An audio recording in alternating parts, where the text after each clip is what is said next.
three parts of the brain.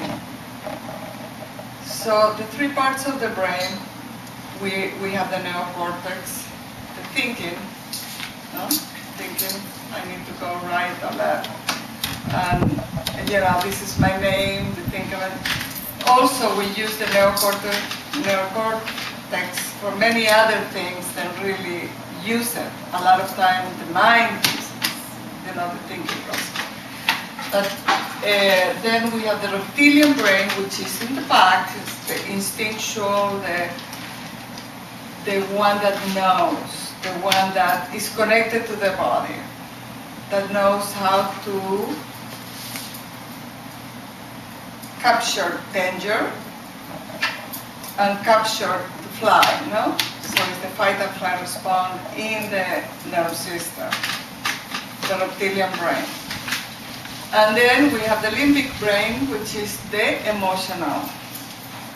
Oh, I feel like this, or I feel like that, and you know, all those feelings that we get when something happened to us. So the work that we're going to do and we're going to learn is most likely to reconnect the three brains. Because when we get into trouble, it's because they are not connecting. And as we work in ourselves and we do our own healing, then they start working together. It's like an harmony, it's like a symphony, you know? You play the guitar, Luigi, so it's like that symphony that comes out from the brains being connected. When you are too much into your head, what happens? You feel like a little out of it, a little dissociated. When you're thinking, and or this overthinking process, the neocortex is off, no?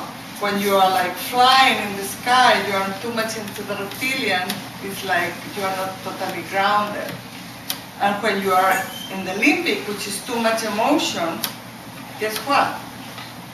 You are up or you are down. Or you are very happy or you are very sad, but it's very hard to be in the middle. So it's very important to always be checking with yourself, oh, what part of my brain I'm coming from, what I'm using, what is happening. So, and I'm going to tell you what happened. Amygdala. The amygdala is a little bit like an almond, like this big on the left brain. Inside the brain, it's like an almond inside there. But really what it is the computer of our brain, of our body, really. It's constantly taking pictures of your actions. It's totally checking where you are, what is happening in the outside and the inside, and it's recording all your life, no? So the amygdala is the one that doesn't know future, doesn't know past. It only knows now. So let me explain this a little bit. If something happened in your life, let's say the car accident, you give a message to your brain, to your neocortex, that you are going to see your best friend, no? I'm going to go and visit my best friend, so you're giving a message to the neocortex. You get into your car, you are happy. That is the limbic brain. You're happy, I'm going to go and see my best friend. And in the way to see my best friend, what happened? Car comes in, boom, car accident. So there is the limbic brain, no? The limbic brain is the one that is going to, is the survival, is the one that is going to fight and fly. So immediately the reptilian brain is going to come in and it's going to say, I have to protect you, you know? Something happened to you, you got hit, you got hurt. The limbic is coming like to protect you. Somehow we manage with a car accident or surgery or something traumatic that happened to get up and keep going. But the amygdala already has that image inside. So maybe you're going to manage to put yourself together. Oh, okay, I'm hurt a little bit, or maybe I'm not hurt. But I get it together to go to my friend. I'm a little nervous, I'm a little shaky, but I'm not going to pay attention to that. Well, what happened? When we don't take care of the body with the shaky, nervousness, or whatever, the amygdala is going to really hold on to that image because it was a danger. So it's going to create a pattern to protect you through your life, so this doesn't happen again. Then you go to your friend, oh, I just got a car accident, my car is run down or whatever, but you know, let's go out or whatever we're going to do. Yeah, you manage for that moment to keep going, but guess what? That print is still here in the amygdala. Then, a few years later, guess what happened? Can be surgery, can be another car accident. But guess what? We didn't clear this one, first one, so it's like another trauma, something happened again. So the amygdala is going to hold that other print there. So you said why I feel much worse. I start getting headaches. There come the symptoms, no? I start getting like maybe more than headache, maybe amygdala. What is it? What happened? Maybe you hurt yourself and your head in the car, or maybe it's just the energy of the trauma. No? Remember, trauma is a ball of energy that moves through your body. And then something else happened. My boyfriend left me. And then something else happened. I did bad in the school, or I fall, or whatever. So what happened is we are running out of energy because we are in survival. So now we are not completely free and loving and doing, but we are in survival. Just like in the war, exactly the same, like the veterans in the war, but we are not in war. Guess what? We are in war with ourselves. Why? Because the amygdala is still activated. So it's still trauma in our system. Now you said, okay, I don't feel really in peace. I cannot control my mind. I cannot really socialize, because a lot of times when we are traumatized with so many things that happen, and I'm not talking about the childhood because that's another one, but what happened is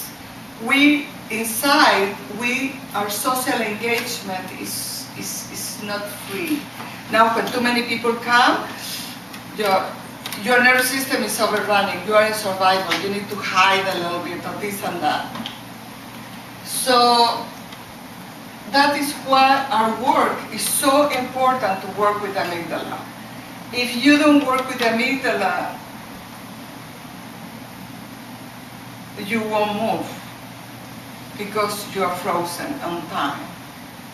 You stay in that time when car accident happens, if it's a rape or if it's anything like that. So you said what happened? How you can work with amygdala? This is our work. We go back into the place that has been traumatized. It can be when you were 4 years old. It can be when you were 12. When you are,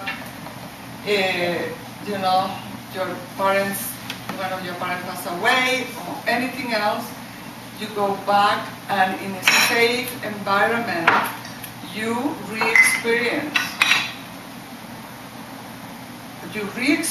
what happened and release from the nervous system, that reptilian brain, to release that energy that needs to discharge. So, like, let me give you an example with amygdala.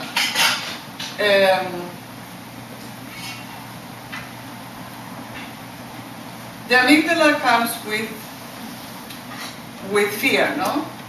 When it's fear there, so when you work with someone, you're working with the amygdala and the fear of the moment that your person is stuck on time.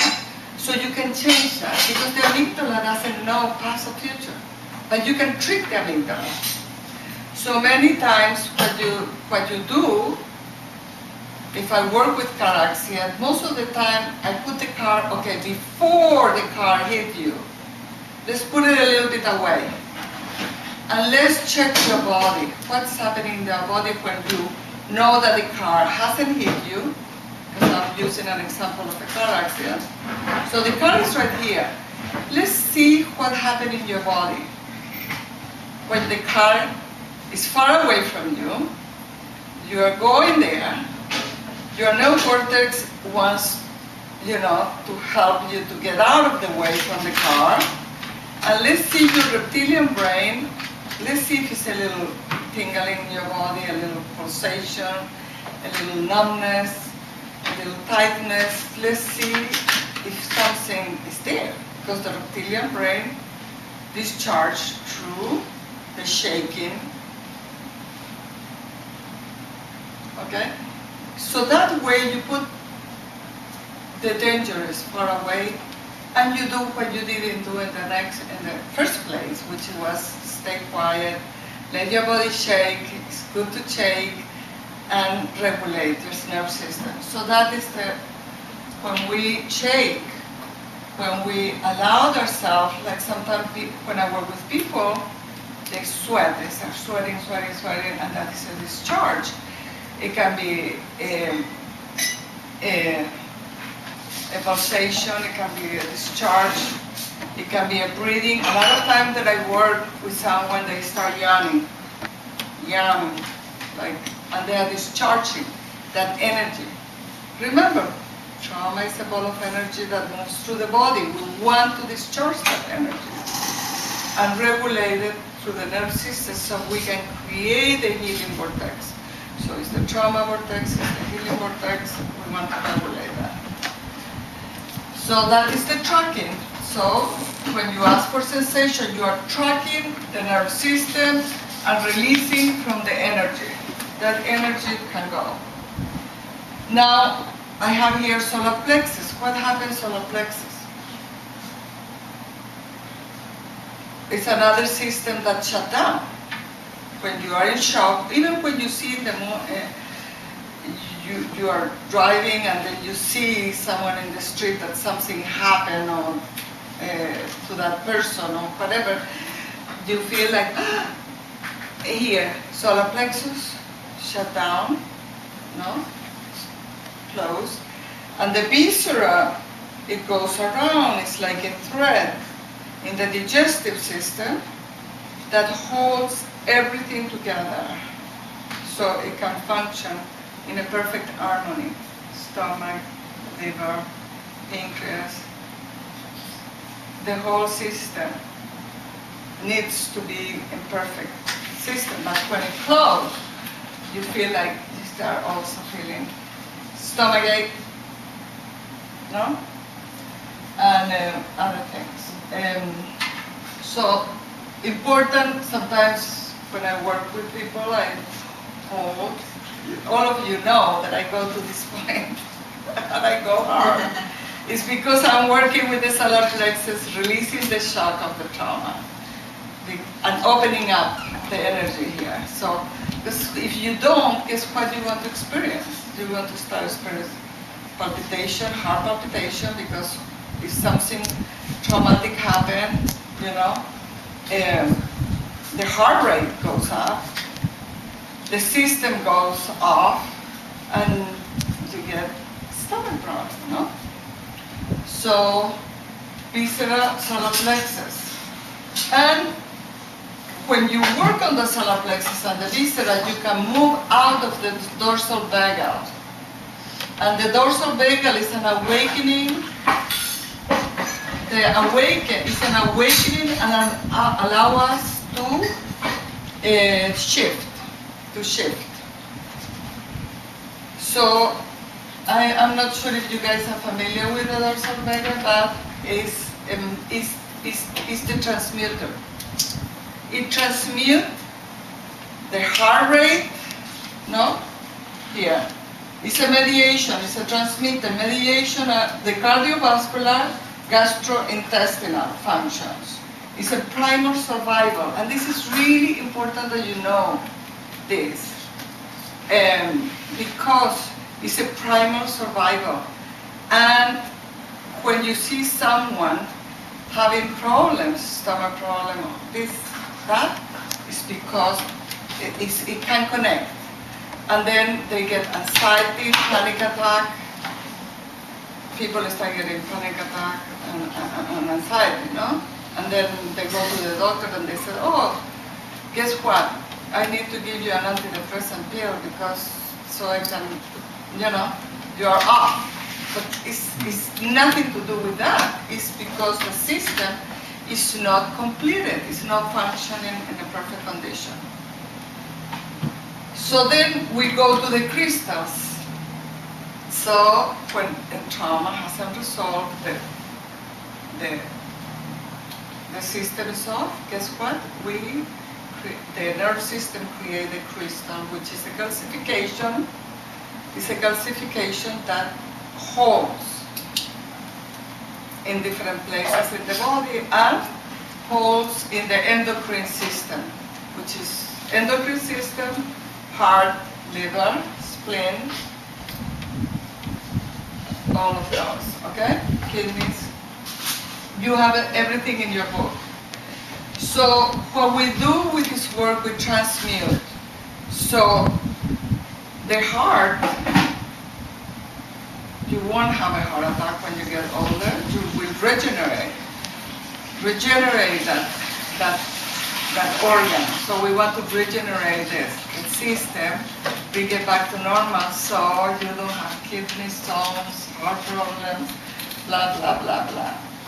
So generation and generation.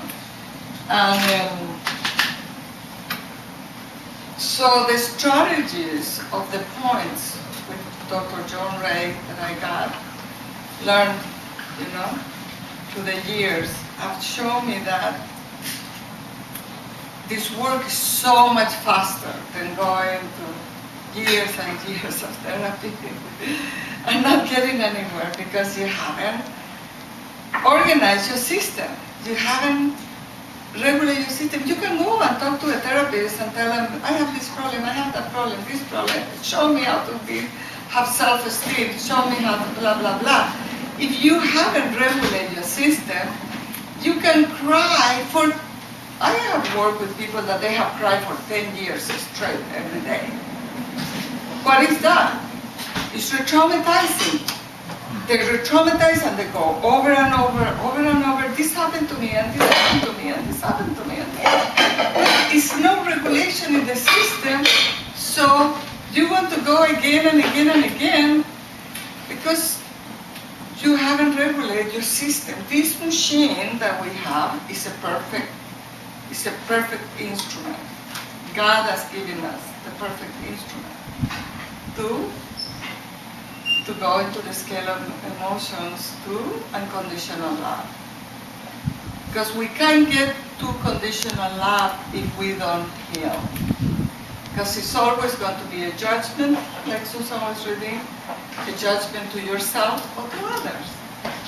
So when you get rid of the fear in the body, fear holds in the body, in the small intestine.